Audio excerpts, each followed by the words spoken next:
좋아요와 구독하기는 사랑입니다. 네, 안녕하십니까. 2020년 12월 19일 한바람소 소식을 전하는 고품격 부동산 토크쇼 부동산 별별 수다에 오신 여러분을 환영합니다. 와, 오늘 막방 2020년 막방. 아, 마지막 방송. 2020년도 고생하셨습니다. 고생하셨습니다. 우리 오늘 이거 새로운 아이템. 네, 이거 네. 벽이 생겼어. 아, 그러니까, 멀어졌어. 그러니까. 이게 가까이 지내지 말래요. 정부의 지침. 이거 근데 이거 의미 있어? 이렇게 안 가? 바이러스가? 몰라요. 일단은 그 유튜브 애청자분께서 네. 보고 있는데 부담스럽다. 아, 이게 없다고? 네네. 그래서 급하게 하나 만들어 왔습니다. 사실 우리가 그런 거 잘 안 하는데. 근데 이거 너무 보여주기에 어차피 밖에서 다 그냥 이렇게 다 통해 있는데. 참. 그러니까 말이에요. 그래도 심각하니까. 뭐라도 아무튼 나름 노력을 했다는 그런 의미로 봐주셨으면 좋겠네요. 예쁘게 봐주셨으면 해요. 네. 자, 이제 마지막 방송 시작해보도록 하겠는데, 이제 오늘 방송하고 나면 2주 쉬는 거죠? 2주인가? 3주인가? 그죠? 뭐 아무튼 내년에 또 어떻게 시작할지 모르겠지만. 내년, 우리가 토요일 날 놓고 하니까, 네. 1월 2일? 2일이 토요일이더라고요. 그래서 그날은 힘들 것 같고, 샌드위치랑. 네. 우리 가족들이 다 쉬니까. 그리고 그러면 그 다음 주, 그러니까 9일날. 네, 한 2주 정도 쉬거나. 3주 쉬는 거예요. 3주? 3주 쉬는 거예요. 한 달 쉬자. 부동산 이슈도 없어. 연초부터 얼마나 있으려고. 맞습니다. 상황 봐서. 그렇죠. 상황 자, 그래서 오늘 방송은요, 2020년 부동산 결산을 기준으로 해서 몇 가지 안내드릴 말씀도 있고 해서 그런 내용으로 진행해 보도록 할 텐데요. 첫 번째 이야기입니다.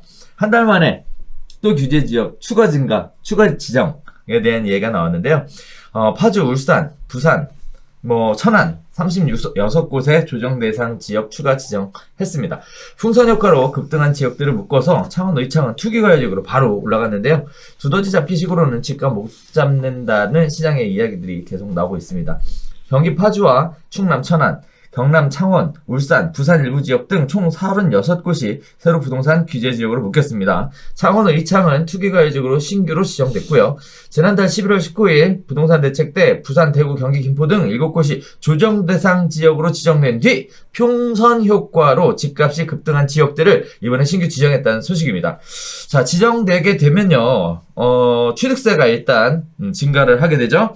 그래서 집을 매수하면 2주택은 8%, 3주택 이상은 12%의 취득세를 부담해야 하고요. LTV 담보인정 비율도 주택가격 9억 원 이하는 50%, 9억 원 초과는 30%로 제한되고요. 주택을 살 때 자금 조달 계획서를 의무적으로 내셔야 됩니다. 2주택 이상 보유자는 주택담보대출을 받을 수 없고요. 양도소득세도 다주택자에 대한 양도소득세 중과세, 그리고 장기보유 특별공제가 없고요. 1주택자는 2년을 거주해 양도세 비과세를 받을 수 있다라는 이러한 어마무시한 대책들이 적용이 되게 되는데, 결국 다시 추가 지역 지정한다는 얘기가 실행이 됐어요. 근데 생각보다는 빠르게 움직였던 이런 느낌도 들고요. 한간에 들리는 소문에는 새로운 국토부 장관 내정자가 취임하기 전에 일단 좀 틀어 막아놔야 되겠다라는 의사도 좀 있었던 거 아니냐, 이런 얘기들도 나오고 있는데, 어쨌든 규제 지역 지정하면 또 풍선 효과가 발생하는 거 아니에요? 어떻게 보셨어요?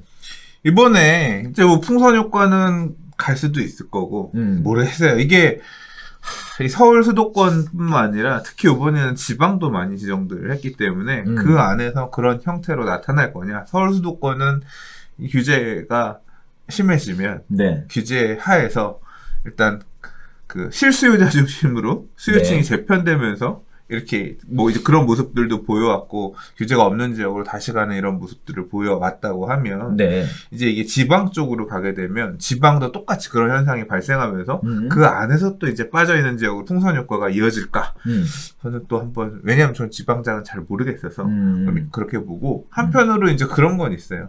똑같이 지방도 규제가 있으니까 이게 그런 얘기들 나오거든요. 같은 규제하에서 뭐하러 지방 가냐. 다시 수도권 서울로 복귀하자. 그래서 왕의 기한 돈을 뭉쳐서 여기서 했던 것들, 뭉쳤던 것들을 정리하고 넘어온다거나 이제 그런 움직임들도 나타날 수 있다. 그런 우려가 있고, 실제 그런 움직임도 어느 정도 있어 보이는 것 같습니다. 근데 이번에 나온 것 중에 제일 이해가 안 가는 부분이 이거죠. 갑자기 조정 대상 지역도 안 걸치고 바로 투기가해지고 지정. 그렇죠. 예. 창원 그거 뭐 어쩌자는 거예요? 그러니까 그러게요. 이게 그런 거야. 정량적 요건 있잖아요. 이런 걸 따져보니까 조정 대상 지역 정량 요건은 안 되는데 투기가해지고 지정은 뭐 됐나 봐요. 잘은 모르겠지만 그래서 이렇게 좀 더 낮은 수준의 단계를 안 하고 좀 더 높은 수준의 규제를 한 방에 바로 빡 걸어버렸죠. 그러고 나니까 딱 바로 나서 나오는 생각이 뭐냐면 야 부산에 저 난리 난 곳들도 아직 조정 대상 지역밖에 아닌데 창원이 왜 투기가해지고야? 불과 올 초 작년만 하더라도 주거 낮아빠진다고 맨날 그 기사 나오던 데가 창원인데 갑자기 그냥 첫방에 투기가해지고 때리는 거는 이게 조정 대상 지역은 조금 뭐 지금 보셨던 것처럼 규제 자체가 취득세 중과라든가 그렇죠. 양도소득세 중과라든가 세무적인 부분들에 대한 규제가 많고요. 네. 물론 물론 투기가해지고 지정 효과와 비슷한 그러니까 뭐 재개발 재건축에서 조합원 관련해서 그렇죠. 예, 분양받을 수 있는 채수가 제한된다든가 그런 약간 이 초기 단계의 규제가 있긴 하지만 실질적으로 투기가해지고 지정은 어마어마하게 세게 국토부 규제가 들어가는 거거든요. 맞아요. 예를 들자면 조합원지 양도 재건축에서 조합원지 양도 제한 규정이라든가 아니면 뭐 지금 특히 이제 재건축 같은 경우는 2년 이상 거주 안 하면 예, 이제 조합원지 아예 분양 신청을 할 수 없는 거라든가 이런 강한 규제들이 들어가는 게 투기가해지고인데 그냥 예고도 없이 뒤통수 빡 때려버린 거라 이 당사자 여기 이제 구역 안에 있는 분들은 태어나서 처음 받아보는 규제일 거 아니에요. 이제 그것 때문에 되게 당황하시는 분들 많이 생길 거고 예고도 없었으니까 조정 대상 지역 지정도 없었으니까 한편으로는 또 이거죠. 야 창원이 투기가해지고인데 해운대 이 수영 니들은 왜 조정 대상이야? 그러니까 이 맥락이 되게 어긋나는 거죠. 그래서 이제 맥락이 어긋나는 게 야 부산이 이게 조정 대상 지역으로 그 가격이 뛰었다. 뭐 올 한 해만 몇 개월 사이에 10억이 뛰었다 이런 기사들이 나왔던 네. 뭐 실제 뛰었든 아니든 간에 그렇게 핫했던 지역인데 부산은 조정 지역 재상 지역으로 놔두고 수도권 전체 투기가해지고인데 그렇죠. 엄청 많은데 상대적으로 너무 이거 느슨한 거 아니냐. 그러니까 바로 얘기 나오잖아. 이거는 내년 4월에는 선거를 의식한 그런 봐주기 아니냐. 이 정도 선에서 가는 게 이런 이제 불면 목소리가 나오고 저도 약간 의문인 거죠. 왜 안 한 거지? 부산은? 그런 거죠. 그러니까 제가 개인적으로 이 기사에 관심이 있었던 부분은요. 풍선 효과라는 것이 뭐 말씀드렸던 것처럼 규제 지역으로 묶였더니 풍선 효과가 있어서 인근 지역이 뜨거워졌다. 거기에 따라서 인근 지역을 또 규제했다. 그러면 또 풍선 효과가 발생할 것이다. 이렇게 예상할 수도 있는 부분이고 소장님 얘기하셨던 것처럼 다시 왕의 귀환을 할 수도 있는 그런 상황인데 부동산 중개업하시는 분들 입장에서 이렇게 규제 지역에 딱 묶이게 되면 가장 먼저 도대체 뭐가 달라지는 거야? 라는 부분의 질문을 굉장히 많이 받으시거든요. 그래서 미리 좀 준비하셨으면 좋겠고 또 한편으로는 뭐 대표적인 케이스가 일산을 예를 들 수 있을 것 같아요. 지금 파주는 묶였지만 일산은 아직 안 묶였잖아요. 일산의 집값 분위기가 심상치 않으니까 앞으로 묶일 것을 대비해서 선제적 조치 이런 것들을 고객들한테 잘 알려주는 것도 중개에 굉장히 도움이 되는 노하우가 될 것 같아요. 잠깐만 이번에 일산은 안 묶였구나. 네. 파주는 분양권이 난리야. 그래서 파주는 이제 그런 부분들도 좀 있어. 파주는 또 신축 아파트들 들어갈 것들 이런 것들이 있는데 근데 일산이 지금 엄청 뜨거워요. 오, 장난 아니에요, 지금. 일산은 또 묶이겠네. 30년 된 묶이겠네. 넘은 아파트도 뭐 난리도 아니에요. 일산이 지금 부동산 스터디 카페 검색어 순위 지금 3주째 계속 압도적인 1등입니다. 검색량이 2위랑 거의 뭐 1.78배 차이 날 정도로 예, 많이 되고, 그러니까 수혜층들이 지금 일산을 엄청 보고 움직이고 있고, 일산 안에서도. 근데 뭐 일산뿐만 아니라 최근에 보면 덜 올랐던 지역의 신고가 갱신행진은 뭐 계속 이뤄지고 있는 상황이니까 이제 그러고 있는 것 같아요. 뭐 올랐다 이런 얘기 나오면 기분 좋은데 곧 규제가 간다. 그렇게 생각하면 될 것 같습니다. 한편으로 규제적으로 묶여서 양도소득세 중과 부분 때문에 팔고 싶어도 못 파시는 분들이 생길 거 아니에요. 그래서 뭐 다주택으로 갖고 있었는데 이번에 뭐 우리 지역이 급등하고 있다라고 생각하신다면 꼭 붙들고 있어서 끝까지 갈 게 아니라 뭐 매각하시는 것도 하나의 방법이 될 수 있을 것 같아요. 또 한편으로는 내년 또 6월 1일 날 종부세 증가하는 부분 때문에 다주택 보유, 부동산 많이 보유하는 거에 대한 부담들이 굉장히 크시거든요, 지금. 네. 그런 것도 한번 고려해 봤으면 좋겠다는 생각이 됩니다. 네. 자, 두 번째 이야기로 가볼게요. 대책을 쏟아냈지만 집값은 못 잡고 전세난은 심화됐다라는 내용입니다.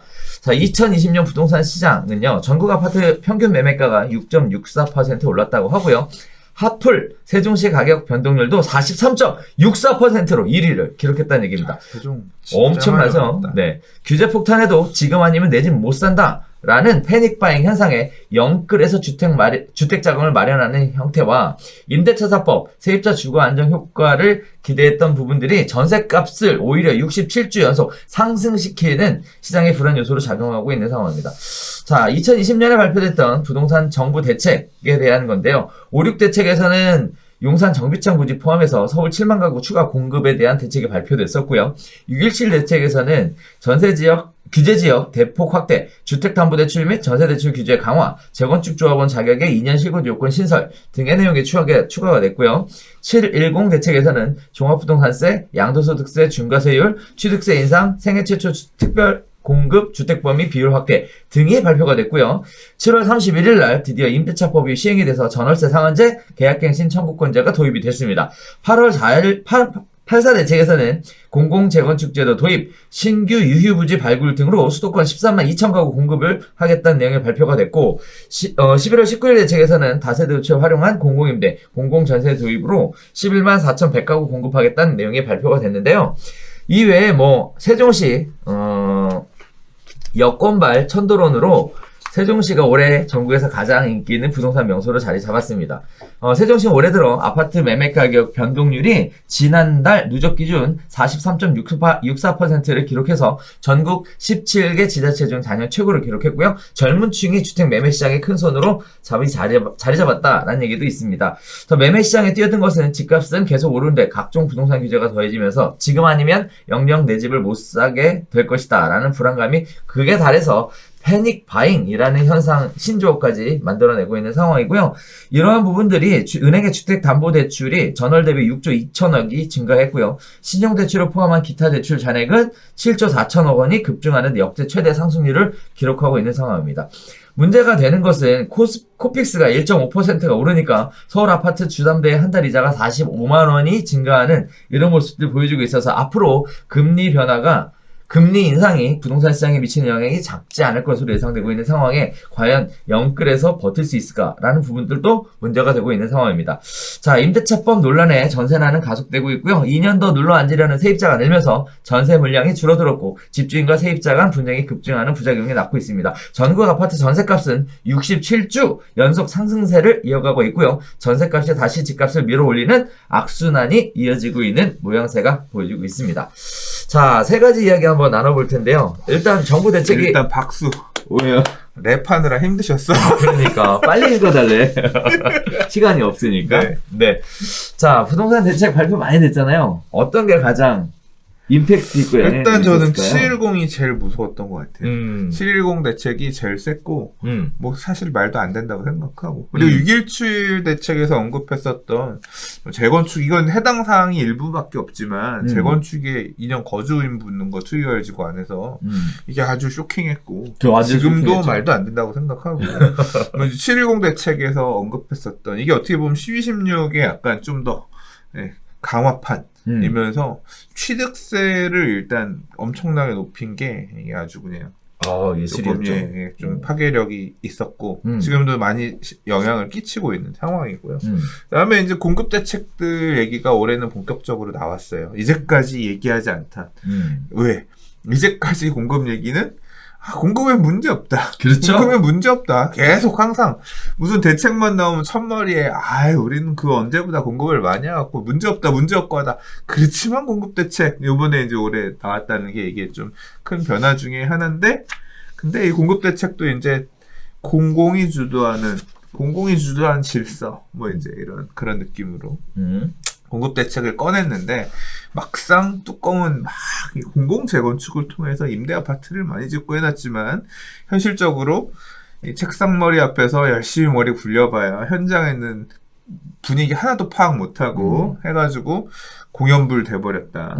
그래 안 됐다. 그래서 이제 공공 한편으로는 크게 기대하지 않은 것처럼 했지만 그래서 한 2만 정도만 공급하겠다라고 해서 7만 공급한다 그랬는데 2만이 공공재개발, 5만이 공공재건축이었는데 공공재건축은 실적방. 그렇죠. 이제 나오긴 나오더라도 별로 의미 없는 공공이 개입하지 않으면 사업이 풀리지 않을 만한 그런 사업지 빼고는 민간 사업지들은 뭐 의미가 없고. 그렇죠. 예, 공공재개발 쪽은 오히려 이제 불이 난리가 나서 지금 이게 잘 일반 못 느끼실 텐데요. 공공재개발 이후에 지금 서울의 빌라촌들 다 난리 났습니다. 지금. 그래서 이게 가시화되는 올 연말 안에 발표한다 그랬는데 시범사업지 일부 그리고 내년 봄에 한다 그랬는데 이게 이제 가시화되면 언론에서 지금 배고프잖아요. 왜? 기사거리가 많지 않아. 이제 그거 가지고 가서 이제 여기 부동산 가격 부르는 게 매물이요.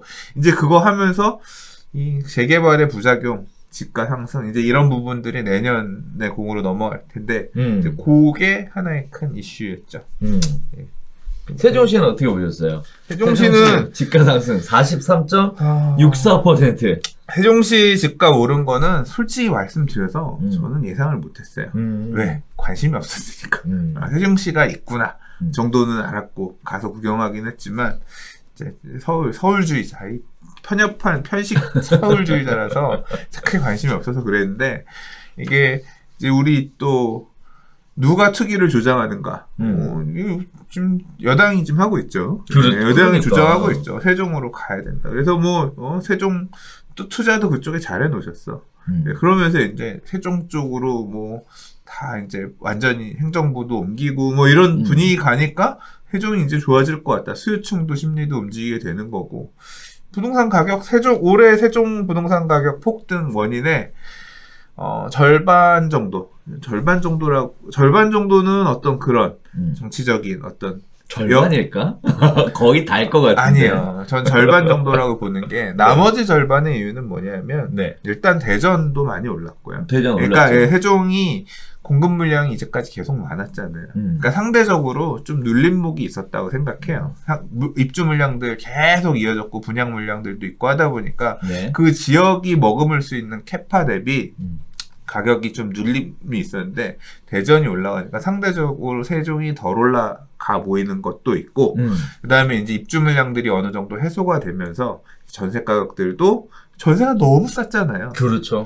그런 부분들이 반등하면서 투자의 다른 환경들도 열어줬고 그런 부분들이 나머지 한 절반 정도 이유가 아닐까. 그래서 반반 정도 이렇게 보고 있고 예측을 뭐 못했다기보다 솔직히 말씀드려서 별로 관심이 없었지만 이제 결국 서울 그런 얘기하잖아요. 전국구 투자자들이 얘기하는 관심 있게 보는 지역들 말 그대로 지방에 막 짤짤이하러 다니는 사람들 이런 사람들도 있지만 그게 아니라 굵직굵직한 이런 걸 본다고 생각하면 보는 게 서울 수도권의 주요 지역들 부산 경북 쪽에서 메인 이제 그와 더불어서 생각해보는 어떤 메인이 대전광역시도 있지만 사실은 대전광역시보다는 어떻게 보면 세종 왜냐하면 다 만들어진 도시니까 이렇게 보던 지역이잖아요. 그런 측면에서 수요층들도 이제 세종을 주목해서 그러니까 서울의 통장 가지고 세종은 서울 통장으로도 넣을 수 있잖아요. 당첨 비율이 약간만 있고 그래서 아무튼 맞나요? 아무튼 모르겠어요. 원래 그래서 아니 서울 쪽에 있는 수도권에 계신 분들도 세종 청약 뭐 얼마 전 작년에였나요? 뭐 리더스 어쩌고저쩌고 이런 거 나올 때 보면 관심 있게 가고 부동산 스타틱 카페가 순전 서울 수도권 카페임에도 불구하고 세종 청약 얘기들 이런 것들은 막 나오고 했었거든요. 그래서 그런 아무튼 그런 좀 될 놈은 될 놈이었는데 약간 좀 눌림목이 있었던 될 놈이 올해 조금 포텐을 발휘했고 정부 여당의 그 김태년 원내총무였나요? 아무튼 그 발언을 했던 분이 그리고 뭐 투자해 놓으신 분들도 뭐 땅이랑 뭐 갖고 있으면서 하신 분들 뭐 진짜 그런 부분들이 심리를 자극했겠지. 그렇죠. 기왕 살 건 그러면 우리 될 놈 중에 하나 세종으로 한번 덜 오른 것 같아 가볼까 해서 가서 성공적인 잘 찍기를 한 게 되지 않았나 싶어요. 뭐 개인적으로는 예전에 한번 그런 적이 있었잖아요. 지금 집가가 전국적으로 불안한 상황에서 여의도 용산 통합개발 얘기 나오는 거와 똑같이 굳이 이 시점에 여권발, 천도론 이 얘기를 굳이 할 필요가 있었을까? 대해서는 계속 의구심이 들어요. 왜겠어. 이제 네? 충북의 표를 좀, 어? 충남의, 충청도의 힘을. 그러니까 이거 그런 좀 거 아니야? 어? 이건 뭐 한쪽에서는 똑같은 여건인데 한쪽에서는 이렇게 하고 한쪽에서는 저렇게 하고 이거 좀 너무 좀 웃기지 않나? 이런 생각도 들고요. 또 한편으로는 이런 생각 너무 수가 보여. 그러니까 또 한편으로는 이런 것도 보여요. 전국 아파트 평균 매매가는 6.64% 올랐다는데 세종시는 43.64% 올랐대요. 이거 마치 보면은 전국보다 세종시가 거의 뭐 미친 듯이 많이 올라가는 것처럼 이렇게 보이지만 한편으로 보면 세종시가 많이 올라간 건 사실인데 그럼에도 보면 세종시가 8배 정도 더 높이 올라간 건 아니거든요. 그런 측면에서 볼 때 마치 뭐 세종시가 뭐 전국 가격에 비해서 올라간 게 아니라 이제 통계를 내다 보니까 이렇게 보여지는 것 상승률 기준으로 같아서 그렇다는 거죠. 네, 마치 그렇잖아요. 6.64% 올랐으니까 아파트가 마치 6% 정도, 7% 정도 올라간 것처럼 이렇게 설명하고 있는데 이거는 좀 통계가 보기에 따라서 좀 다르게 보여지는 점이 아닐까? 이런 생각도 들고. 자, 마지막으로 세 번째, 이건 뭐 얘기를 하도 많이 해서 전세 관련된 부분이죠. 네, 전세는 가속되고 있다라는 거. 내년도 예상된다라. 이런 얘기들이 나오고 있는데 67주 연속 상승세라는 게 저는 쇼킹이었어요. 뭐 네. 근데 올해 전세 가격이 계속 오를 거다.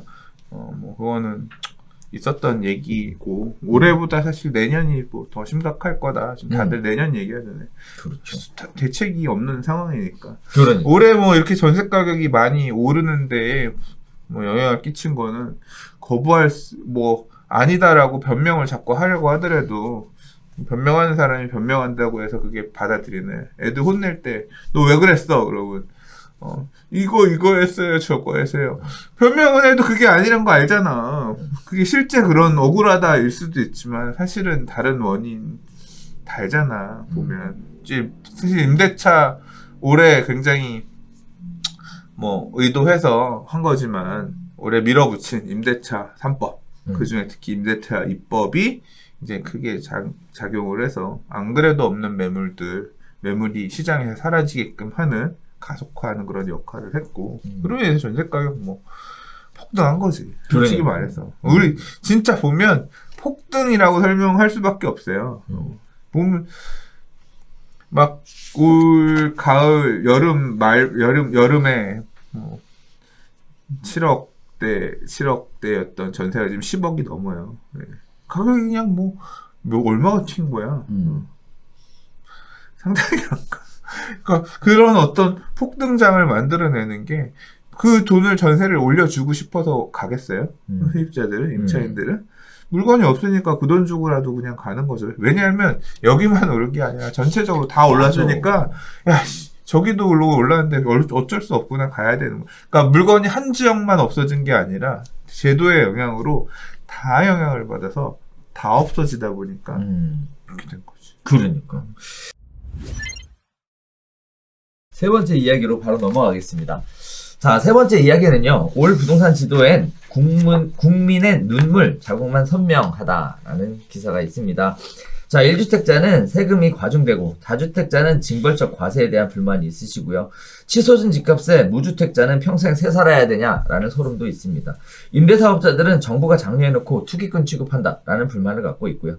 계약갱신 청구권 사용 세입자도 2년 후가 걱정이다라는 얘기들이 나오고 있는데요.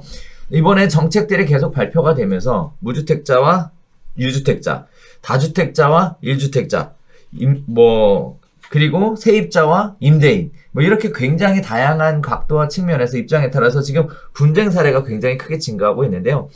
주택 소유별 정부 부동산 정책에 대한 불만을 요약해보면 다음과 같습니다. 일단 무주택자는요. 전세난의 매물이 부족하고 대출 규제 강화로 영끌 매수도 불가능하고 계약갱신 청구권 한 차례 사용해도 2년 후에는 집 구하기가 어렵다. 고민이 크다라는 얘기가 있고요. 1주택자는 보유세, 재산세와 종부세, 양도세 등 부동산 세금 모두가 상승해서 보유하는 것에 대한 부담이 커졌다라는 얘기하고 있고요. 다주택자는 새로운 임대차 보호법 시행으로 세입자의 갈등이 확산되고 있고 임대사업자 등록 장려해놓고 돌연 세제 혜택 대폭 축소하고 사업 자체를 거의 폐지 수순으로 가게 되면서 투기하는 사람으로 어떻게 몰고 가는 억울함을 이야기하고 있고요. 단기 임대, 아파트 장기 일반, 매입 임대 폐지로 혼란이 더 가중되고 있는 상황입니다. 자, 이런 부분들이 뭐 사실 보면 부동산 정책 때문에 민심을 잃었다 뭐 이런 얘기들이 시장에 계속 나오고 있는 상황인데 어떻게 보셨고 무엇이 문제라고 보시는지. 지금 말씀하신 이 근본적인 원인은 실수요자 우선 정책이 저는 모든 만병의 근원이다라고 생각합니다. 왜 임대차 매물이 줄어? 내 집을 들어가서 내가 사는 것만 올바른 주택 소유 형태고 나머지는 다 투기다. 뭐 이런 식으로 보는 게, 그러니까 그런 식으로 이제 제도를 지금 패러다임을 끌고 가면서 모든 부작용이 다 나온 거예요. 예.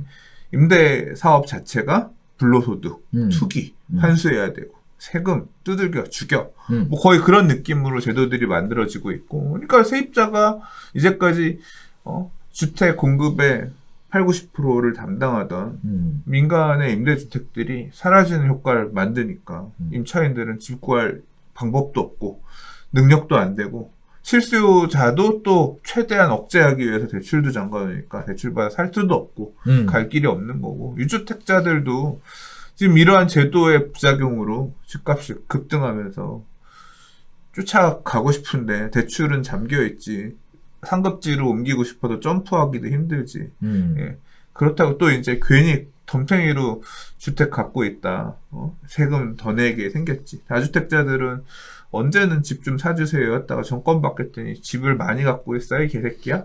이 꼴 나가지고 지금 뭐 완전히 지금 죽일 놈 돼버렸죠. 예. 지금 그런 상황에서 세금은 엄청나게 말도 안 되게 급증한 상태고, 그 세금을 결국은 혼자 맞고 죽을 수 없으니까 야 월세 더 내라 이 얘기, 지금 임대료 올려라 이 얘기하고 있는 거고, 살 길 나름 찾고 있고, 결국 이 실수요자 우선 정책이 이게 맞는 방향이냐, 저는 맞지 않다고 생각하거든요. 네. 실수요자에 대한 어떤 사다리도 만들어 놔야 되지만 이런 실수요로 가기 힘든, 이게 정답은 아니라고 이게 그러니까 어떻게 이 주거복지, 사실 뭐 주거복지 또는 어떻게 이제 주택을 소유하는 게 바람직하냐, 이 방향의 생각에 대한 문제겠지만 조금 동의가 안 돼요. 결과적으로 보면 어쨌거나 이걸 너무 급격하게 추진하려고 해서 그런 건지, 아니면 애초에 불가능한 유토피아였는지, 뭐 그건 생각마다 다르겠지만 어쩐 이유든 간에, 전자든 후자든 간에 지금 부작용으로 인해서 지금 이 사단이 나는 상황인 거잖아요. 네. 이게 그렇기 때문에 불만이고, 뭐 저야 사실 그냥 세금 감내할 수 있는 범위 내에서 결국 자산 리셋을 하고 하면서 대비해가면서 각자도생의 시대란 말이 나왔을 정도로 살 길을 찾으면 되는 거고, 저도 살 길을 지금 찾고 있는 과정입니다만, 이제 사실 저는 살 길이 그냥 살만하죠. 사실 유주택자는 그나마 좀 살만합니다. 네. 뭐 지금 뭐 다주택자가 세금 폭탄이네 어쩌네 저쩌네 해도 종부세 내는 거 너무 억울한데 힘들면 팔아라. 팔고 세금 뭐 다 뺏어가지만 그래도 어쨌거나 팔고 하면 버틸 상황은 나고, 주머니에 들어오는 돈이 적게 들어서 나라가 다 뺏어가니까 그게 원망스러운 거지. 그렇죠. 했지만 실제로 이제 문제는 뭐냐면 쫓겨나는 무주택자분들, 이런 분들이거든요. 맞아요. 결국은 사실 근본적인 해결책은 그거거든요. 근본적인 저는 모르겠어요. 이건 사람마다 차이고, 정부가 생각하고 있는 또는 정책을 만드는 분들이 생각하고 있는 뭐하고 좀 제 생각하고 많이 다르지만, 양질의 주택을 필요한 곳에 많이 줘야 되는데, 지금 3기 신도시 서울 가깝다고 하더라도 서울 아니잖아요. 서울 외곽에 옆에, 한 블럭 옆에 있는 곳들이잖아요. 그런 곳에 분양용 주택도 아니고 임대용 주택들 정부가 소유하고 있으면 임대하거나 차익을 누릴 수 없게끔 하는 임대주택에 준하는 어떤, 갖고 있다 팔 거면 공공에다 다시 팔아라고 하는 뭐 환매 조건부 주택이라든가 그런 거죠. 해결하겠다라고 하는 자체가 결국 이런 근본적인 자본주의 국가에서 주택을 소유하려고 하고, 그 소유를 통해서 자산 증식 또는 이제 어떤 실물 가격에 대한 가격 변화, 돈 가치 떨어지는 이런 거에 대한 리스크 해칭도 의미가 있는 거잖아요. 네. 이제 그런 것들을 하려고 했던 기존의 어떤 주택 공급 주택을 배제하고 이렇게 가려고 하는 게 과연 옳은 것인가? 실질적으로 그런 부분이 모자라서 부족해서 발생되는 부작용들이 더 크다고 생각하거든요.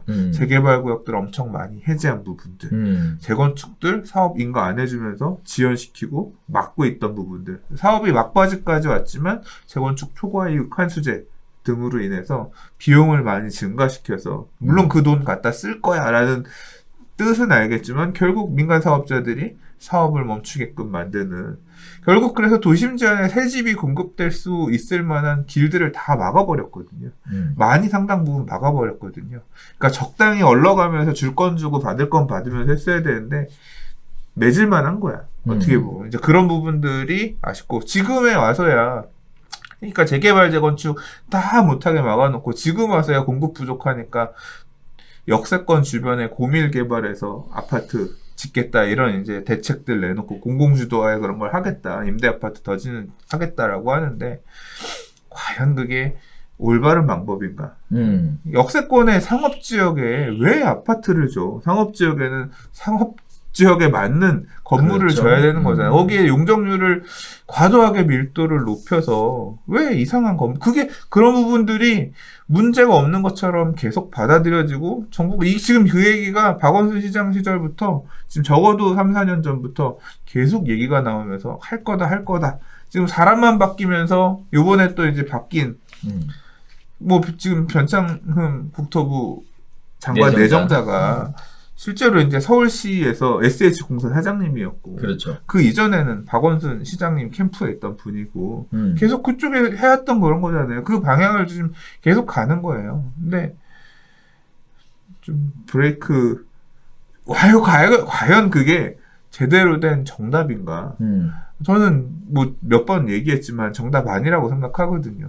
이런 역세권 주변의 소규모 토지 지주들만 논하는 거예요. 도시 계획 다 엉클어지는 거고, 도시의 밀도 계획 다 엉클어지는 거고, 그 지역에서 실제 거주할 사람들을 원하는 주택이라 조합 형태로 가라고 하면 되게 고민할 텐데, 민간 사업자들 소규모 토지들은 한번 팔고 나가는 거면 비싸게 팔고 갈 수 있으니까 되게 희망하지. 그래서 이제 그런 방법들도 조금 제고했으면 좋겠는데 제고하겠어요. 그냥 정해졌으니까 그냥 가겠지. 그러겠지. 예, 그 큰 흐름이 이미 돌파하고 있냐. 그러니까 골든타임 다 놓치고 이상한 땜빵으로 시장에 시그널을 주겠다라고 이렇게 자꾸 언론 플레이를 하지만 얼마나 의미 있는 유의미한 숫자가 물량이 나올 것이냐.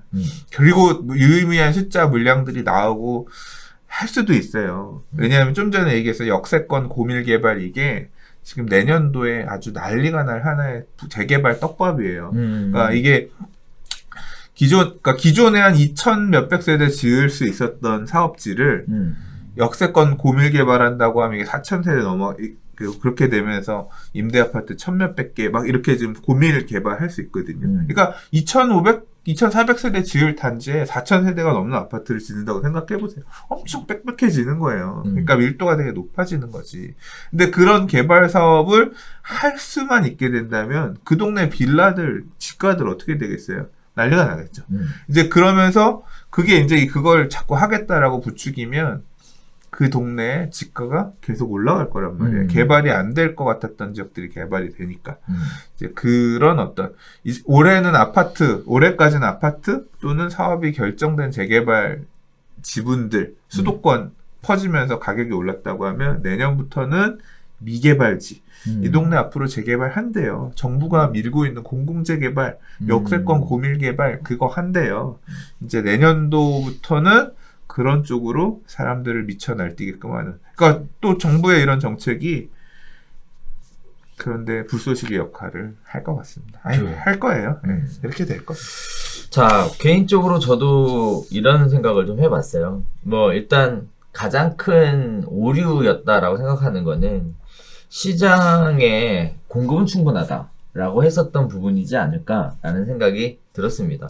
뭐 시장에서는 그렇지 않다라고 얘기했음에도 불구하고 정책이 발표됨에 따라서 지속적으로 공급은 충분하다라는 얘기들을 빼놓지 않고 해왔다가 이제 와서 공급을 늘려갔다는 부분은 왜 이런 악수를 두게 됐을까라고 보면 소장님 얘기하셨던 것처럼 집은 실수요자들만 소유해야 한다라는 식의 어떤 흑백 논리, 기준을 지나치게 정확하게 만들어서 현실과하고 타협이 안 되고 시장하고 타협이 안 되게 이렇게 만들어 놓은 부분, 즉 옳고 그름, 흑백 이렇게 가려버리니까 거기서부터 모든 문제가 시작되지 않았나라는 생각도 들고요. 또 한편으로 보면 이런 생각도 들어요. 부동산 시장을 잡으려면 수요하고 공급 양쪽을 다 건드려야 할 텐데 수요에 대한 억제는 뭐 차근차근 확실하게 돼가는 것 같아요. 근데 공급에 대한 문제가 일단은 실수요를 위한, 그러니까 소유를 위한 공급, 그 다음에 임대를 위한 공급 두 가지가 측면이 이루어져야 되는데 지금 보면 제가 개인적으로 이해가 잘 안 되는 건 뭐냐면 예전에 초기의 정책에서는 민간을 참여를 시킴으로 인해서 임대 사업을 통해서 임대 공급을 만들겠다라고 했던 생각이 있었음에도 불구하고 임대 사업자를 갑자기 급해지 시킴으로 인해서 임대 공급을 끊어놓으니까 결국은 전세 가격 상승으로 연결되는 이런 악순환 고리를 만들지 않았나 이런 생각도 들고요. 또 한편으로는 공공이 공급하는 형태만을 고집할 게 아니라 민간의 주택 소유를 위한 공급도 참여를 잘 이끌어냈으면 좋겠는데 그런 부분들이 잘 안 되다 보니까 공공만 공급하겠다라는 개념으로 가다 보니까 이제 실수요자들을 위한 매수 공급도 완전 끊겨버렸죠. 네.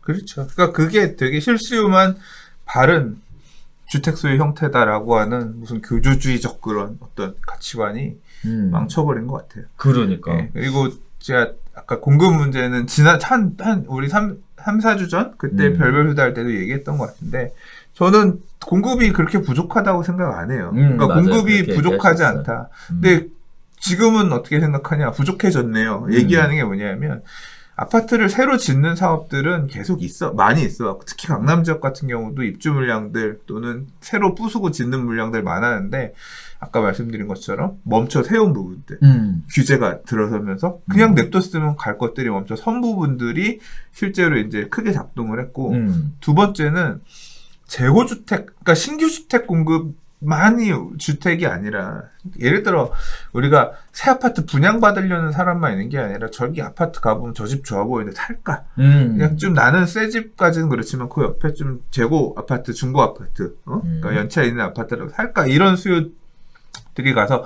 받아줄 매물도 있어야 되는데 그 매물도 사실은 이 실수요 우선 정책 때문에 양도소득세 중과하고 이러면서 매물들이 싹 잠기게끔 하는 영향들이 지금 됐잖아요. 맞아요. 네, 이제 그런 재고주택 시장의 매물들도 사라지게끔 한 정책의 부작용들이 지금의 이 사단을 만들었다고 생각해요. 네.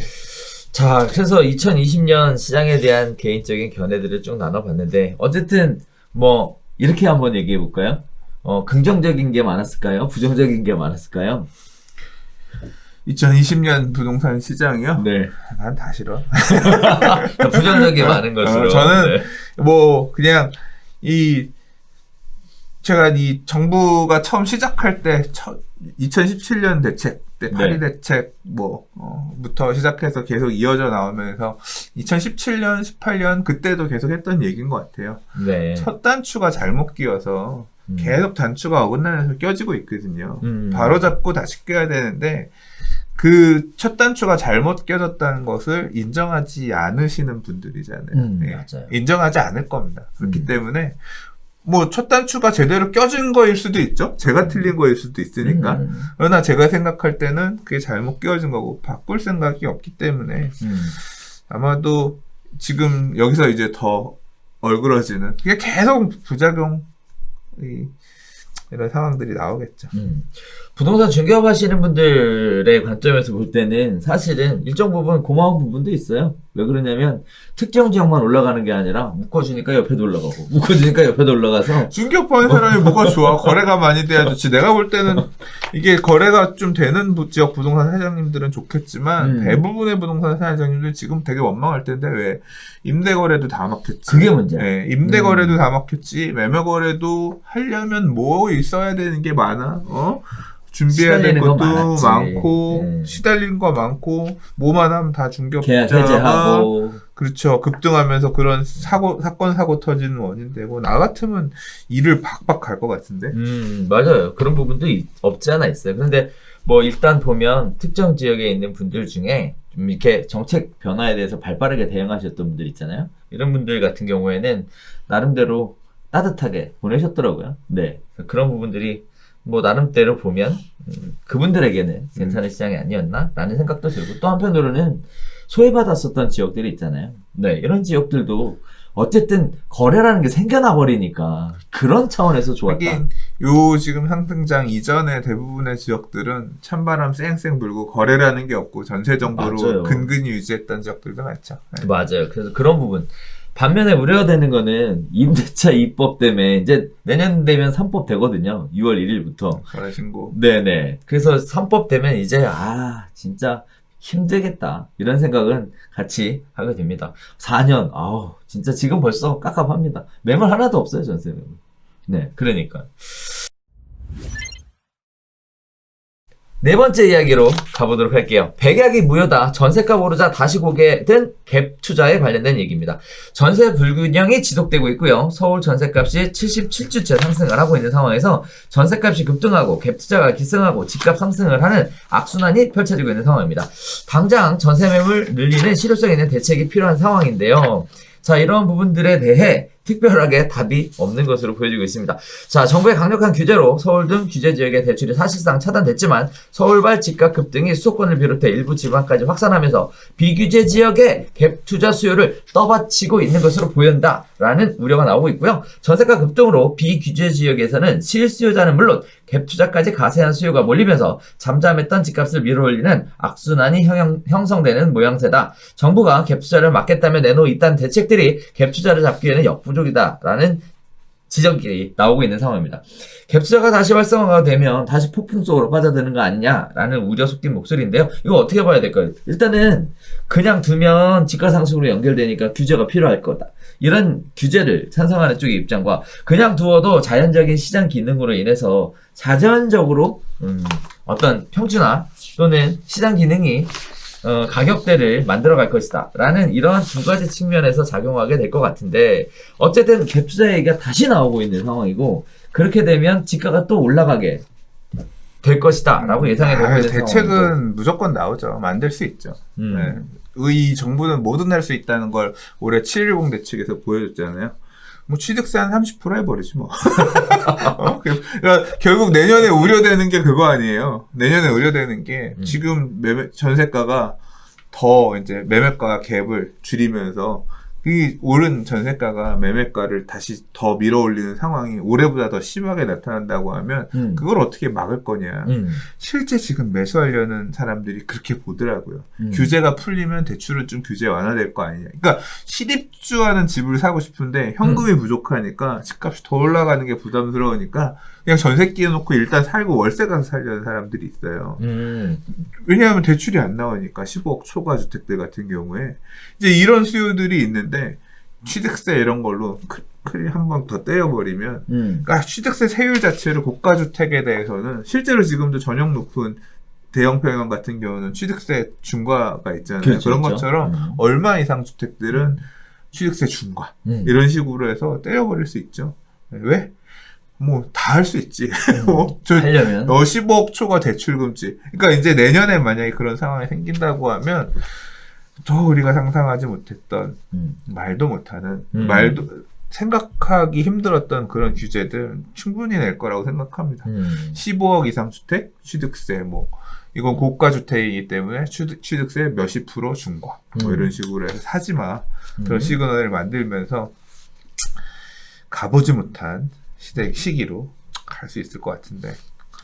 그럼 선생님 보시는 거는 갭 투자는 다시 활성화될 가능성이 있고 갭이 줄었으니까 거기에 따라서 정부는 또 다시 일단 내년은 그 것이다. 이상의 다른 어떤 이게 안 보이잖아요. 해외에서 내년에 얘기가 나오는 것 중에 하나가 내년에 생각보다 금리 인상이 빨라질 수도 있을 것 같은 그런 의견이 있어요. 그럼 금리 인상 부분이 만약에 간다고 하면 얼마나 시장의 수요에 자극을 할 것이냐 그 부분이 하나가 있고 근데 이제 임대 가격 오르는 거는 뭐 다 얘기하잖아요. 내년에 입주 물량이 급감하기 때문에 임대 가격은 특히 이제 신축 좋은 주택들 같은 경우는 가파르게 상승할 가능성이 있다. 그럼 그 오른 가격이 전세 오른 가격이 매매가를 건드리면서 쫓아가면서 매매 가격들도 불안할 여지가 있다. 특히 또 이제 내년에 진짜 생각해봐야 될 중요 이슈 중에 하나가 이게 계속 반복인데요. 이게 결국 다 맞물려 있어요. 2010년대의 상승장을 이끌었던 하나의 아파트를 딱 꼽으라고 하면 아크로 리버파크를 꼽을 수가 있죠. 왜? 얘는 하락장의 제일 힘든 시절에 다른 사업지들의 재개발 재건축이 다 멈췄을 때도 혼자 했어요. 왜? 사업성도 좋고 할 만큼 사람들이 돈들이 있는 지역에 사다 보니까 그랬기 때문에 이번 상승장에 포문을 열었거든요. 지금도 그렇게 만들어진 새 아파트가 계속 최고가 아파트의 자리에 있는 상황인 거죠. 그러면 다른 지역들은 어땠냐? 지금 다 나자빠지는데 어떻게 사업해? 서울의 재개발, 재건축들도 다 멈춰 있었고요. 맞아. 아크로 리버파크 하고 나서 뒤이어 쫓아서 얘네들이 2017, 18, 19년 입주를 하면서 각 지역의 가격을 리딩해주는 새 아파트들이 됐고 지금 여러분들이 얘기 나오는 신규 아파트, 고가 아파트 얼마 갱신했네 하는 대장 아파트들이 걔네가 됐단 말이에요. 뭐 마포레미안, 푸르지오 이런 애들이 다 그런 애들이에요. 근데 그러면 재개발 사업이 서울만 했냐? 아니죠. 2000년대 수도권의 재개발, 주요 재개발 구역들도 서울에 보조를 맞춰 다 했어요. 뉴타운을 서울시가 나서서 했더니 우리도 뉴타운 할래? 재정비 촉진 사업이라는 게 법제화되면서 수도권의 주요 지역들이 다 했단 말이에요. 얘네는 그럼 지난 하락장이 어땠을까요? 더 벌벌 켰죠. 해제되고 사업 안 가고 다 망해서 가는 것처럼 보였으나 추스려가지고 마찬가지로 이번 상승장에 쫓아갔단 말이에요. 그렇죠. 뒤늦게 분양을 하기 시작했어요. 그럼 걔네가 언제부터 입주를 하느냐? 이제 내년부터 입주를 해요. 예를 들자면 10년 동안 멈춰섰다 가석한 구성남 재개발들도 이제 본격적으로 이제 궤도에 올라서 이제 결실을 맺기 시작할 거고 안양 쪽에도 가면 대규모 재개발 구역들이 있어요. 그리고 이제 광명 같은 경우도 첫 입주 시작했지만 그렇죠. 광명들도 이제 내후년 하나씩 올해 지금 이주하고 있는데 광명 뉴타운 뭐 광명 8단지, 9단지, 10단지, 11단지 재건축이라든가 그러니까 수도권의 랜드마크가 될 수 있을 만한 그 지역의 랜드마크가 될 만한 이런 대규모 주거 지역들의 입주들이 하나씩 만들어지거든요. 그러니까 이제까지는 다른 지역에 비교해서 딱 뚜렷하게 될 만한 랜드마크가 없었던 지역들이 그걸 갖기 시작한단 말이에요. 그러면 이제 얘네들이 가격 갱신하면서 서울에 키 맞추기 하면서 올라가고 그러니까 이게 결국 뭐냐면 후행장이에요.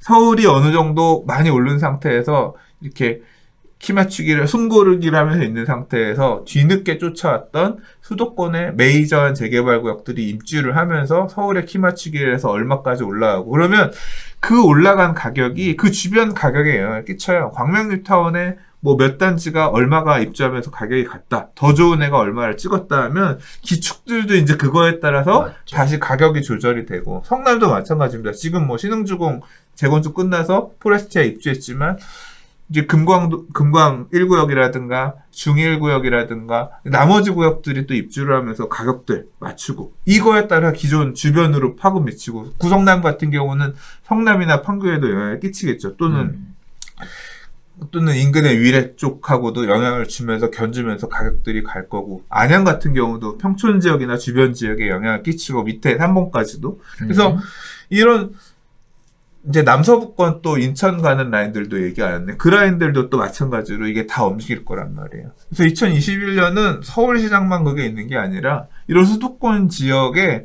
이런 이슈들이 되게 많아요. 이 이슈들이 부동산 가격들을 이제 그 지역들은 서울만큼 덜 올랐기 때문에 굉장히 얘기가 많이 나올 수밖에 없는 2021년이 될 거예요. 뭐 2021년에 뭐 코로나에 대한 후속 영향으로 막 미국에서 어디가 무너져 내려가고 세계 경기가 침체로 뭐 간다 막 이런 충격적인 그런 사건 사고들이 터지지 않는 한은 그래서 심리들이 확 가라앉을 만한 이런 게 발생하지 않는 한은 지금 제가 말씀드린 것처럼 전형적인 이 후행장 그러니까 순환매가 가셔야 되고 순환매 그러니까 이 상승장의 끝에 가서 나오는 수도권 지역에 메이저한 단지들이 튀어나오고 그거에 따라서 다시 가격들이 이제 재배치되는 쫓아갈 것들이 이런 모습들이 내년에는 이제 드러날 겁니다. 자, 일단은 선생님이 여러 가지 얘기하셨는데 금리 인상 관련된 부분도 네. 참 이슈가 될 부분인 것 같아요, 내년에. 그죠? 네. 한번 내년에 벨벳사를 통해서 같이 지켜보시면 좋을 것 같습니다. 자, 5번째 이야기 가보도록 할게요. 자, 코로나19 사태가 심각한 상황입니다. 수도권 사회적 거리두기 2.5단계에서 3단계 격상에 대한 이야기가 지속적으로 나오고 있는 상황에 지금 상가, 임대차 시장 관련해서 굉장히 분쟁이 심화되고 있는 상황입니다. 임대인 선임만 의존 못하겠다. 공실의 연체이자까지 납부해야 되는데 너무 힘들다라는 이야기들이 나오고 있습니다. 청와대 국민청원도 수십 개가 등록되어 있고요. 장사도 못하는데 임대료까지 내야 한다라는 불만을 가지고 있고요. 임대인들은 반면에 지금도 손실이 증가하고 있는 상황에 임대료 못 받으면 신용불량자 될 것이다. 이런 내용들이 나오고 있습니다.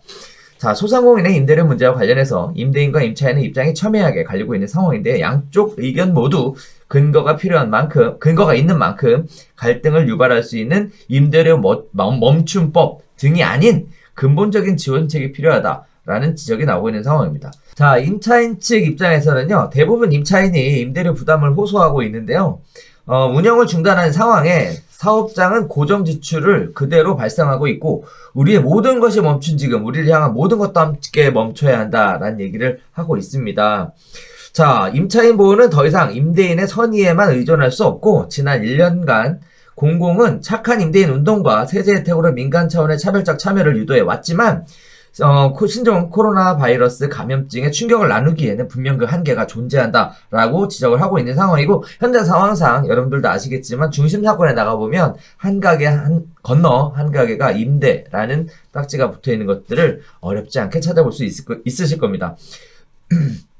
자, 반면에 임대인들은요, 공실과 착한 임대인 운동 등으로 부담이 큰 상황에서 남은 임대료까지 못 받게 되면 대규모 피해가 발생할 수 있다라고 하고 있고요. 많은 임대인이 80%까지 대출을 통해서 부동산을 구매한 것이고 최근 임대료 연체와 공실료 증가로 손실이 발생하고 있으며 임대료를 꼬박꼬박 받아가는 게 문제니 법으로 강제하겠다면 임대인들은 손실을 보고 있는데 대출 이자를 꼬박꼬박 받아가는 은행도 이자를 받지 못하게 하는 법으로 강제해야 한다. 그래야 공정한 것이다 라는 얘기가 나오고 있고요. 거기에 따라서 상황이 심각한 지경에 치닫고 있는 상황입니다. 자, 임대료 문제가 임차인 부담으로 시작해서 임대인의 부담, 은행의 부담, 정부의 부담, 경제 위기 상황으로까지 펼쳐지고 있는 상황. 자, 현재 시점 과연 어떻게 보고 계시는지. 지금 뭐 집청원 한 얘기가 다 맞는 얘기 아니에요? 예? 경제가 안 좋아서 제일 끝단에 있는 이 임차인들이 힘드니까 임대인 너 돈 받지 마. 야, 그럼 은행 니들도 내 이자 받지 마. 그렇죠. 그리고 너희 세금도 받지 마. 그렇죠. 근데 그건 안 되겠는데. 은행도 우리도 망하니까 그건 안 되겠는데. 이 결국 누가 이 책임을 질 거냐. 참 깝깝하네요. 그렇죠. 네. 그러니까 지금 그냥 이런 발상도 그런 거야. 되게 그런 거 아니에요. 결국 어떤 새끼를 후드러 패면 제일 욕 덜 먹으면서 내가 좀 뭔가 좀 답이 나올 것이냐. 답이 나온다. 그렇죠. 그러니까 제일 미운 놈이 임대인인 거죠. 계속 그런 어떤 오명을 항상 듣고 살잖아요. 그렇죠. 간물주라든가. 그리고 또 이제 이미지가 제일 안 좋잖아. 그렇지. 임차인 너무 임차인, 임대인, 은행, 정부 이 중에서 누가 제일 나쁜? 이건 뭐 퀴즈에 내면 다 임대인이지. 그럼 임대인 너 자본주의의 개 같은 새끼야 하면서 거의 그런 느낌이잖아. 이 중에서 제일 나쁜 놈 그렇잖아. 제일 되고 싶은 놈 임대인. 그래서 결국은 임대인을 까도 되겠다 해서 이런 이제 발상이 나온 것 같은데 싫다 정말. 그러니까. 근데 상황은 심각한 것 같아요. 지금 우리 지난번에 별별사 할 때도 얘기했지만 지금 더 상황이 심각해요. 근데 이게 끝이 아니잖아.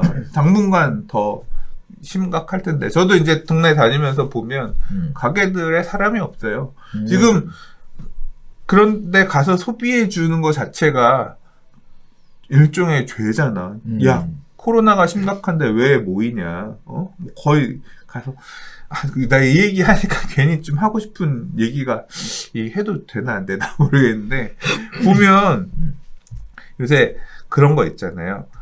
이 코로나 3단계로 올라갈지 말지 하는 이 심각한 맞아요. 시기에 송년회다 뭐다해서 모여가지고 사람들 술 먹고 인증샷 찍는 네네. 거 있다면 그러면 제정신이냐 네가 하면서 돌팔면질을 한단 말이에요. 맞아요. 장사 왜 해?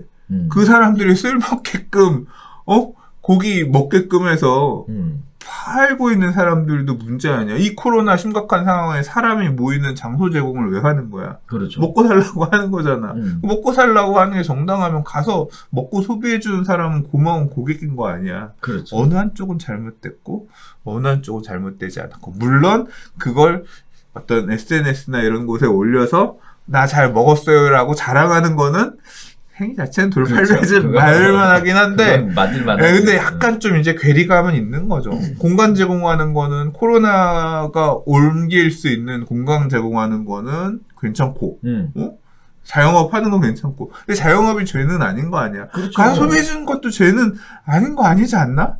약간 이제 그런 게 이해가 안 되는 거죠. 계속 생각하고 저 이렇게 욕먹을 일은 아닌 것 같은데 왜냐하면 결국 저 힘든 자영업자들을 위해서 소비해준 진짜 왜냐하면 가게들이 다 텅텅 비어있어. 월세라도 좀 내는데 얼마 못해라고 조금 지원해준 거 아니야 보면. 참 근데 이제 지금 상황에서는 이쪽 저쪽 누구 때릴 데가 없으니까 야이씨 장사 세입자들이 힘든 건 당연히 지금 코로나 때 힘든 거는 큰 뭐 중국 때문인 건지 아니면 이 전염병 때문인 건지 모르겠지만 그러나 제일 만만한 게 임대인인 거지. 그러니까 임대인을 조합해서 쥐어짜는 거지. 근데 이거는 뭐 생각해보니까 이거는 지금 이 얘기를 하고는 생각해보니까 딱 방향성이 명확한데요. 지금 우리 주택 문제도 앞서서 얘기했지만 제일 나쁜 놈 누구였어요? 다주택 임대인. 이 다주택 임대인이잖아. 다주택 그 사람이 여러 집에 살지 않잖아. 내 집 하나에 살면서 나머지는 임대 주고 있잖아. 그렇죠. 그 얘기 뭐야? 다주택 임대인이 제일 나쁜 개새끼였잖아. 그러니까 그 새끼만 좁혀잖아. 뭘로? 세금으로. 세율을 막 어마어마하게 두들기면서. 그렇죠. 이번에는 상가 임대인이 제일 나쁜 놈이네. 야, 이거 뭐 되게 뚜렷한데? 그렇죠. 그냥 잘못한 사람 누구? 주택 문제에서 제일 잘못한 사람 누구? 임대인. 집을 여러 채 갖고 있는 임대인. 상가 문제에서 제일 잘못한 사람 누구? 상가를 세 받고 있는 임대인. 깔끔하다. 깔끔하네. 자, 그래서 지금 현재 상황이 심각한 상황입니다. 그래서 법률적으로 지금 논쟁들도 굉장히 많고 소송으로 가는 케이스들도 많고 그리고 또 이런 부분들이 경제에 미치게 될 영향이라는 것도 심각하게 예상이 되고 있는 이런 상황에 빨리 이 위기가 좀 정상화되고 안정적이고 그래도 내년 봄 되면 사실 이제 앞으로 남은 뭐 얼마 전에 정세균 총리가 그런 얘기 했다고 하더라고요. 어떤? 새벽이 가장 어둡다. 아침이 밝아오기 전에. 뭐 이제 그 얘기 가지고 막 또 욕하고 그런 사람들도 있는데, 저는, 그 말씀이 맞다고 믿고 싶어요. 실제로. 또 이제 내년에 백신들이 나와서, 백신 접종 받고, 이제, 항체들이 생겨서 사람들이 정상적으로 경제활동을 할 수 있게 되면, 점차 지금 이 갖고 있는 공포 사라지고, 다시 정상화되고, 갈 수 있지 않겠냐. 그 기대감 가지고 이 몇 달을 잘 버티면서 이제 숨을 잘 유지하면 될 것 같은데 각자가 이제 남아있는 체력들이 다 다를 거 아니에요. 그렇죠. 예, 그래서 좀 뭐 모쪼록 잘 건사하셔서 이 남은 위기 잘 극복하시고 정부가 세워주시는 이 대책들이 어떤 지금 진짜 막판에 정말 힘든 이분들한테 도움이 되는 뭐 그런 측면에서 보면 임대인이 조금 더 살만하다라고 하면 임대인 합리화가 좀 그런데 임대인을 후두려 패드 임차인들 그러니까 결국 제일 밑단에 있는 그 세입자들이 무너지면 가장 큰 임대인도 같이 연쇄 무너질 수밖에 없거든요. 그래서 조금 서로 상생하면서 도울 수 있는 부분 도우는 그런 어떤 슬기롭게. 네. 임대인한테도 뭘 줘야지. 너 임대료 받지마 하면 반대로 그러면 임대인들한테 나는 임대료를 다 받지마 하든 아니면 얼마를 의무적으로 감액해라 이런 조건이 되면 그에 준하는 세금을 뭐 얼마쯤 나중에 세금은 더 얻으면 되잖아.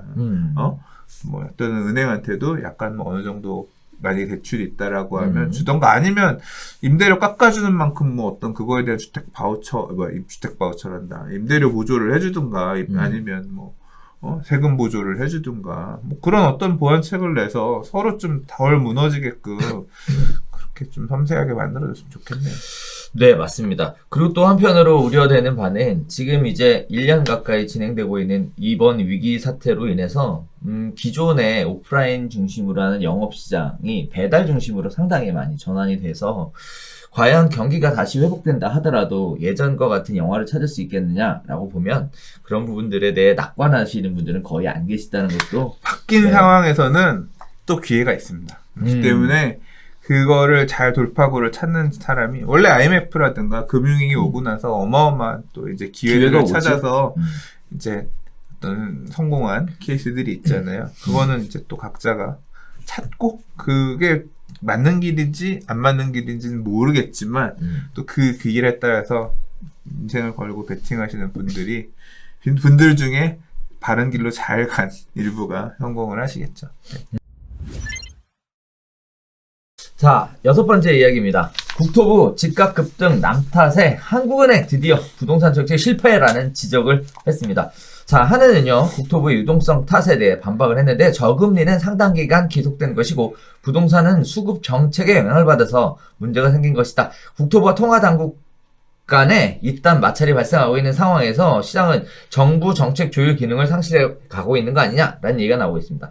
자, 정부 내부에서는 주무부처인 국토교통부와 기획재정부 간에 자중질환 양상이 나타나고 있는 모습입니다. 주택정책과 부동산 관련 금융정책 간 이견을 보이며 내부적으로 갈등이 증폭이 되고 있는데요. 국토부는 지금까지 각종 부동산 대책 자료를 생산할 때 시장 동향에 대해 초저금리 및 풍부한 시중 유동성이라는 표현을 쓰면서 이 같은 상황이 집값 혹은 전세값을 올리는 여건을 조성했다는 전제를 다뤄왔습니다.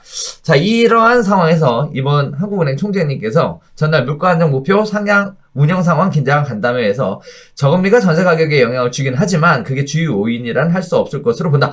아무래도 최근에 전세 가격 상승은 전세 시장 수급 불균형에 대한 우려가 확산되는데 더 크게 기인하는 게 아닌가 생각한다. 라고 밝히셨습니다. 특히 저금리 기조가 상당 기간 유지돼 왔다는 점을 근거로 들었는데요. 결국 수급 불균형을 이야기한 정책이 전세 대란의 원인이라는 의미입니다. 최근 전세 가격 상승은 6월 이후부터 급등하기 시작을 해서 정부 정책과 수급 불균형 등이 주요하게 작용한 것으로 보인다라고 말씀을 하셨는데요.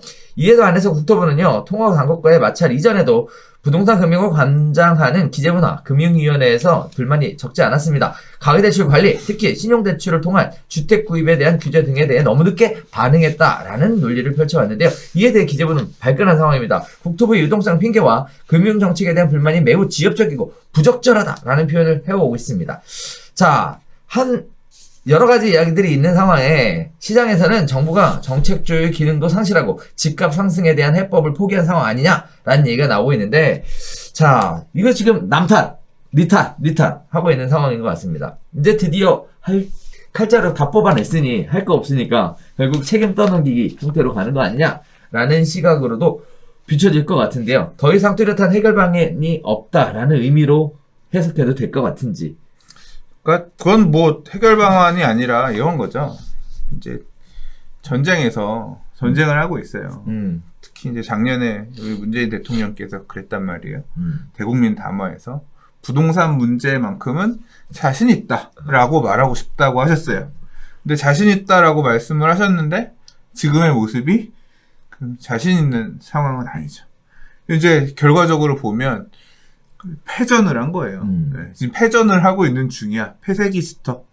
이런 상황에서 지금 이 전쟁에 이 장수들을 보냈을 거 아니에요. 네. 야, 국토부 장수, 기재부 장수, 그렇죠. 한국은행 장수. 그렇죠. 자, 말을 줄 터이니 가서 적의 목을 치고 오너라. 그래서 해놨는데 다 졌어. 이쪽 진영도 지고 이쪽 진영 다 졌어. 그런데 지금 그런 거죠. 네가 임마 그때 이랬어야지. 아니야, 네가 이랬어야지.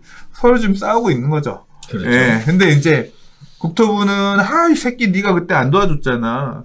지금 하는 야, 생각해 보니까 내가 이제까지 니들한테 정권을 위해서 그렇게 힘을 줘서 다 했지만 니들이 이거 잘못한 거 이때 왜 했어? 지금 이제 서로 잘못한 부분들 뭐가 문제냐 가지고 싸우고 있는 거죠. 근데 이게 발전적인 싸움이냐? 우리 어떻게 뭐 해보자.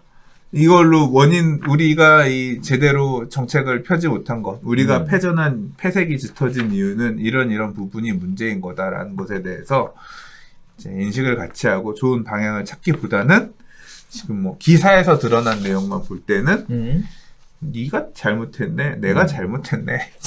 지금 그 정도 선에서 그치고 있지 않나 싶어요. 그렇죠. 네. 원인 파악이 잘못됐지. 보고 있으면 안타깝습니다. 서로 힘을 합쳐서 뭔가 큰 적을 맞서서 뭔가 같이 유기적인 협의를 잘 맞춰 나가도 힘든 와중에 지금 갈 때까지 간 죄송합니다. 네네 갈 때까지 간 상황에 이러한 부분들이 제3자 국민의 관점에서 볼 때는 좀 안 좋아 보여요. 네, 이런 부분들은 있는 것 같습니다. 아무튼 내년에는 네 활기차게 좀 잘 해보셔서 경제 상황이 큰 변곡점을 이루게 될 것 같은 상황이에요. 코로나 시기가 이제 어떻게 종결되느냐에 따라서 이렇게 싸우지 마시고 네 잘 손 잡으셔서 대한민국이라는 같은 목표를 위해 협력을 해주셨으면 좋겠습니다. 네, 솔직히 말해서 네. 이 한국은행이 참다 한마디 한 거야. 그러니까 그렇지. 이번에 그 얼마 전에 나왔던 대책에도 그랬거든요. 지금 전세 가격의 문제는 우리 별별 수다 할 때도 얘기했잖아. 전세 가격의 문제는 지나치게 누적되어 있는 저금리가 원인이다. 그렇죠. 야, 저금리가 지금 그 몇 달만 저금리였냐? 계속 저금리였잖아. 근데 우리 그래프만 딱 보더라도 임대차 입법 통과되고 나서 임대차 보호법 개정되고 나서 전세 가격 올라가는 게 그래프가 급격하게 올라가는 게 딱 보였잖아요. 그 상황에서 상황을 판단할 때도 저금리가 문제다 하니까 하느는 화가 나는 거지. 야, 금리 문제가 아니라 니들이 극이한 게 직접적인 문제지. 왜 여기서 뜬금없이 금리를 갖고 와서 우리 탓을 하냐. 그런 거 아니야. 맞아요. 네. 국토부도 알면서 니들도 못된 거 아니야. 아, 근데 이건 좀 그래. 얘기가 더 나가면 하느니 이제 참다 한마디 한 것 같아. 내가 볼 때. 그러니까. 자, 그래서 내년에 두 분의 역할을 기대해 보겠습니다. 네. 내년에 더블 통일 것 같은데. 그럴까? 왜냐하면 국토부 수장님께서도 또 이제 꼼꼼한 그런 아, 분이 또 그렇구나. 오실 거 또. 아니에요. 뭐 아하. 얘기가 많잖아요. 그래서 내년에는 더하면 더했지 덜하진 않을 것 같아. 큰일이다. 자, 7번째 이야기 보겠습니다. 방금 그 매물 나갔네요. 라고 부동산 실장 앞세운 낚시 영업이 속출하고 있다는 얘기입니다. 중개보조원 앞세운 허위 매물 영업이 더 교묘해졌고요. 정부 플랫폼은 강력한 모니터링을 촉구하고 있는 상황입니다. 강한 처벌이 필요하다라는 얘기인데요. 사실 8월 20일 이후에 그 공인중개사법에 의한 부동산 허위 매물에 대한 규제가 굉장히 강화가 되어 있는 상황에서도 이런 이야기가 기사에 나오는 걸 보면서 좀 안타까운 부분이 있었습니다. 자, 부동산 편법 영업 사례에 대해서 여러 가지 얘기들이 나오는데요. 방금 거래된 매물이라고 해명하고 방문을 유도하거나 매물 검수를 하지 않는 근무 외 시간에 허위 매물을 올렸다가 근무 시간에는 삭제하거나 임대인과 친분이 있어 가격 조절이 가능하다며 허위 가격을 올리는 경우, 이미 계약이 완료된 물건을 내리지 않고 있다가 소비자가 해당 매물을 문의하면 공인중개사가 아닌 중개보조원이 다른 매물을 소개하는 경우들이 있다고 해요. 또 플랫폼 표시 광고에 다양한 내용들을 빠짐없이 명시하도록 되어 있는데 관련된 부분들을 대충 작성하거나 또는 적지 않는 경우, 이런 부분들이 문제가 되고 있다고 합니다. 민관 감시 강화를 해서 낚시 영업을 뿌리 뽑자라는 얘기가 나오고 있는데, 국토부는 지난 8월부터 2달간 모니터링을 하고요. 부동산 허위 과장 광고 24,000여 건에 대해서 문제가 발견된 8,800여 건을 시정 조치하고 402건에 대해서는 지자체 과태료 부과 처분을 내렸습니다. 중요한 부분이에요. 피눈물 나겠는데. 그러니까 400이 하나당 50인가요? 500이에요. 네. 이게 얼마야? 자, 그래서 위반 의심 처리한 402건은 주소지 방향 등의 부적정확한 표기가 318건, 허위 과장 광고 등이 63건, 무자격자의 광고가 21건이라고 하고요. 세부 유형은 건축물 방향 표시 명시 위반 64건, 전화번호 명시 위반 47건, 건축물 행정기관 승인일자 명시 위반 33건이라고 얘기합니다. 자, 공인중개사는 정확한 매물을 등록하기 위한 노력을 좀 하셔야 될 것 같고, 이렇게 이렇게 중개보조원을 대상으로 하는 뭐 이런 부분들이 자꾸 구설수에 올라가는 부분들이 발생하지 않게끔 자정 노력을 좀 해야 될 것 같은데, 저는 개인적으로 볼 때 이것도 공인중개사가 동네 북이다 라는 생각을 또 하게 됩니다. 이거 굉장히 많은 사람들이 기사를 보셨더라고요. 사실 지금 보면 없어요, 허위매물. 많아. 아니야, 많이 많아. 없어. 많이 없어. 알았어. 있어. 알았어. 완전 없진 않아. 응. 말을 바꿀게. 완전 없진 않아. 이게 약간 좀 네. 다른 부분이 뭐냐면, 이게 네. 보는 방면이 달라서 그래. 매물 어디다 올려요? 네이버에도 올리죠. 네이버 일단 매물이잖아요. 거기엔 허위 매물을 안 올릴 수 있는데, 제가 얘기하는 건 뭐냐면, 저희 부동산 어디 카페에 매매란이 있어요. 매물을 올리는 란이 있어요. 그 그래요? 매물란의 의미는 뭐냐면, 내가 카페에 오랫동안 활동한 회원인데, 내가 팔고 싶은 매물이 있어. 직거래로 직거래. 올려라. 그러니까 직거래라고 하는 게 매물 올리면 그거 보고 중개업자가 제가 중개해 드릴게요 할 수도 있고, 또는 하려는 사람이 물어볼 수도 있잖아. 매치 성사는 거의 안 될 거예요. 왜냐하면 그거 보고는 나 같아도 잘 안 사니까. 그래. 근데 이제 왜냐하면 리스크가 많이 있으니까 이게 일반적인 매물이랑 달리 중개라고 하는 거는 사고 위험도 되게 크고 하기 때문에, 그렇죠. 그냥 일종의 그냥 구색 갖추기 형태라고 보면 돼서, 거기에다 매물을 올리시는 분들이 많아요. 진짜 안 팔려서 올리시는 분이나, 또는 수수료 좀 아껴보려고 올리시는 뭐 임대 매물이나 또 매매 매물이나 이제 이런 것들도 있는데요. 그 중에 보면 중개업자분들이 그렇게 매물을 많이 올려요. 제가 중개업자 매물이라고 판단이 되면 삭제하고 제재 처분합니다. 다. 근데 이 보면 본인 매물은 분명히 아니야. 왜냐하면 매물을 여러 종류를 올리잖아. 그렇게 많이 갖고 있을 수가 없잖아. 그렇지. 그 사람의 이력을 보면. 딱 보면 중개업자야. 그러면 전 뭐부터 보냐면, 이걸 모르지 않잖아요. 특히 강화된 중개업법 보잖아요. 그렇죠. 다 위반이야. 500만 원짜리야. 말씀드린 대로라고 하면 엄청나게 올리세요. 그러니까 모르는 거야, 이분들은. 중개업자신데 그런 식으로 중개업자 표시도 안 해.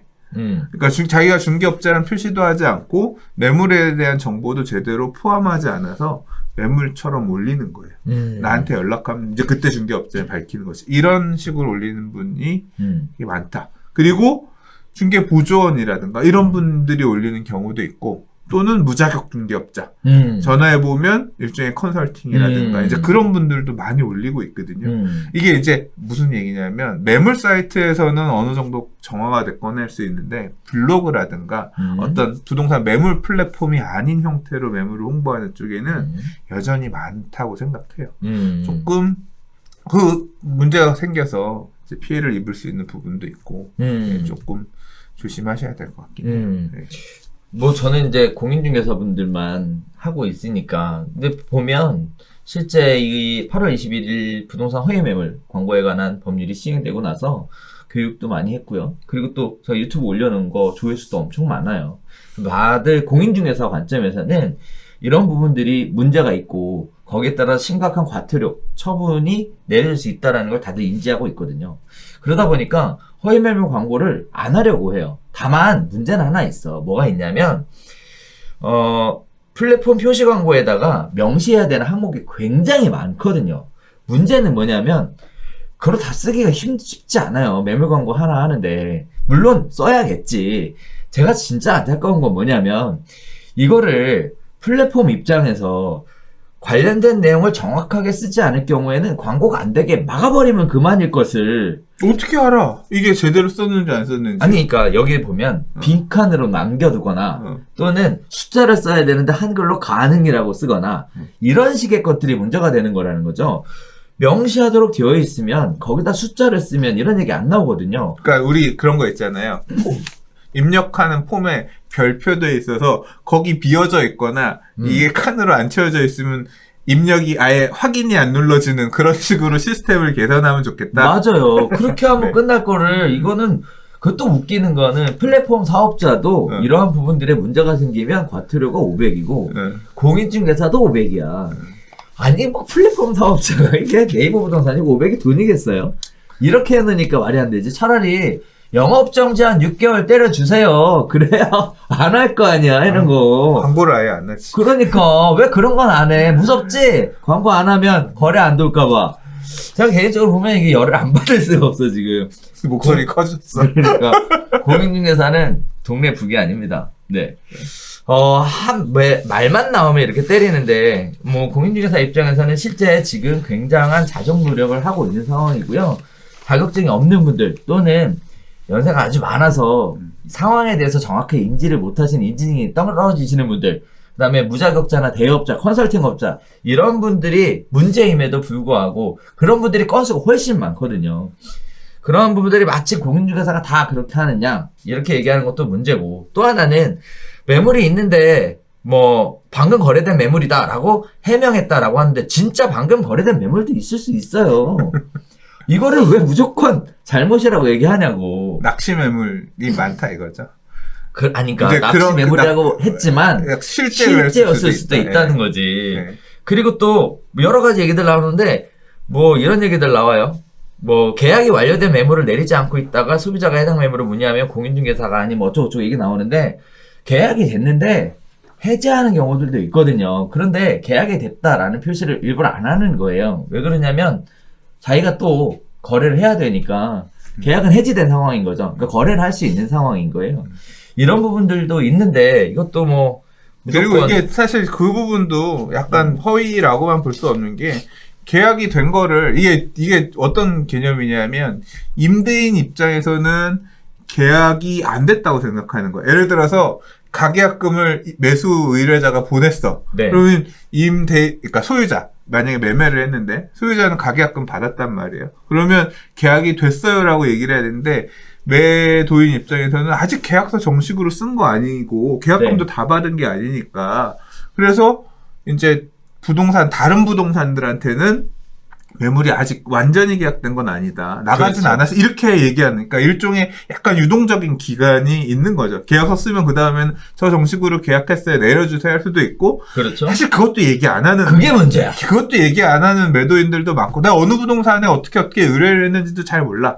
그래서 얘기를 안 하는 경우도 있고. 그래서 본의 아니게 근데 나중에 그러면 매수인이 그 물건 살아있으면 보러 가고 싶은데 매수 의뢰인이 전화 오면 부동산이 그때 전화한단 말이에요.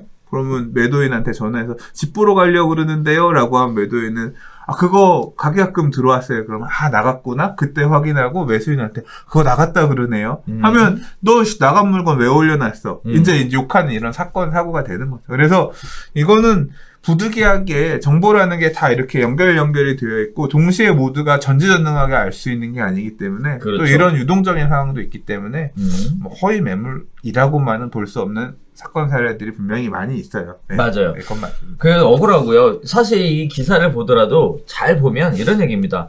허위 과장 광고 신고된 건이 24,000건인데 문제가 발견된 8,800여 건은 시정 조치했다. 다시 얘기하면 시정 조치를 해도 될 만큼 경미한 건이었다라는 얘기예요. 궁극적으로 24,000건 가운데 과태료는 겨우 402건이라는 그러니까 거죠. 이게 한 5% 되는 건가요? 그런데 전체 매물 광고를 네. 개수를 보면 전체 매물 건수는 수백만 건인데 그 중에 402건, 그것도 8월부터 지금까지라고 하면, 8월부터 2달간이라고 얘기하면 실질적으로 여기서 얘기하는 것처럼 막 그렇게 허위 매물이 많아서 시장이 막 교란되고만 한 정도의 1.6%밖에 안 돼. 그러니까 1.6%. 그 정도는 아니에요. 전체 매물 광고 기준으로 볼 때는 아니 퍼센트를 계산하기도 어려울 정도일 거야. 근데 마치 공인중개사가 이렇게 뭐 굉장히 불법 영업을 하는 것처럼 얘기하는 거 굉장히 좀 부당합니다. 부당하고요. 제가 꼭 드리고 싶은 얘기는 제발 공인중개사만 동네 부처럼 때려 제끼지 마시고 부동산 플랫폼을 통해서 해결할 방법을 찾아주시면 좋을 것 같고, 또 한편으로는 부동산 플랫폼 요새 임의적으로 중개하는 거 자꾸 걸리시는데 진짜 다 가만 안 둘 겁니다. 진짜 이거 말도 안 되는 일들이에요. 공인중개사들이 광고를 하면서 내용을 너무 많이 입력하니까 입력된 정보를 가지고 임대 매칭하는 서비스를 월회비를 받고 하겠다는 이런 개소리들을 하시더라고 요새. M자, 네, 아주 그냥 대도 않는 얘기예요. M이면 어디지? 그래서 이거 전부 다 신고 대상입니다. 네, 개인정보 보호 동의 받지 않고 임의적으로 이런 형태로 가시는 거 전부 다 불법이라는 거 다시 한번 경고 드리면서 제 눈에 걸리면 가만 안 있겠습니다. 네. 자, 2020년의 마지막 기사를 아주 그냥 엄청 쏟아내시네. 사실 나는 이거 별로 안 하고 싶었는데 그랬어요? 한이 맺혀 있으신 맞아요. 이런 주제에 네. 있으신 것 같아서 네. 사자오를 한번 소리 한번 질러? 감사합니다.